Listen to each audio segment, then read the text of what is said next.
وہ بولتی ہے تو ایسا لگتا ہے جیسے بوجھل اداس شب میں بہت سے جگنو چمک پڑے ہوں، کہ جیسے نازک نفیس گوری کلائیوں میں طلائی کنگن کھنک پڑے ہوں، کہ جیسے صحرا میں اس کے لہجے سے ہر طرف پھول کھل رہے ہوں، کہ جیسے دن رات ایک دوجے سے شام کے وقت مل رہے ہوں۔ وہ بولتی ہے تو ایسا لگتا ہے جیسے کلیاں چٹک رہی ہوں،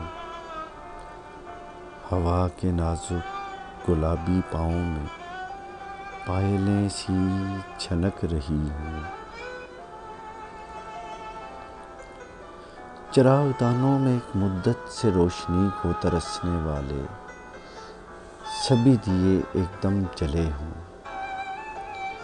وہ بولتی ہے تو ایسا لگتا ہے جیسے دریا کے پار بانسوں کے سب جنگل میں ایک کوئلیا کوکتی ہو۔ سنہری کھڑکی میں بیٹھی لڑکی بہت دنوں بعد اپنی گہری گھنیری زلفوں کو کھولتی ہو، گلاب لہجے میں بولتی ہو۔ وہ سحرزادی سماعتوں میں عجیب جادو سا گھولتی ہے۔ وہ بولتی ہے،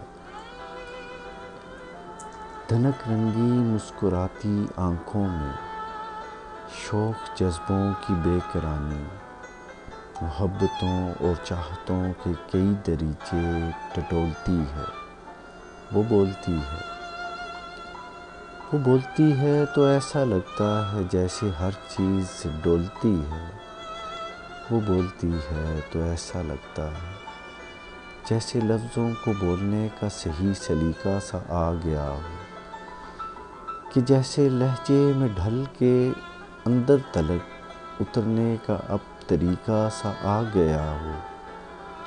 وہ بولتی ہے، وہ بولتی ہے تو ایسا لگتا ہے جیسے الفاظ ہاتھ باندھے کھڑے ہوئے ہوں، معانی اس کے نفیس پاؤں میں خود ادب سے پڑے ہوئے ہوں۔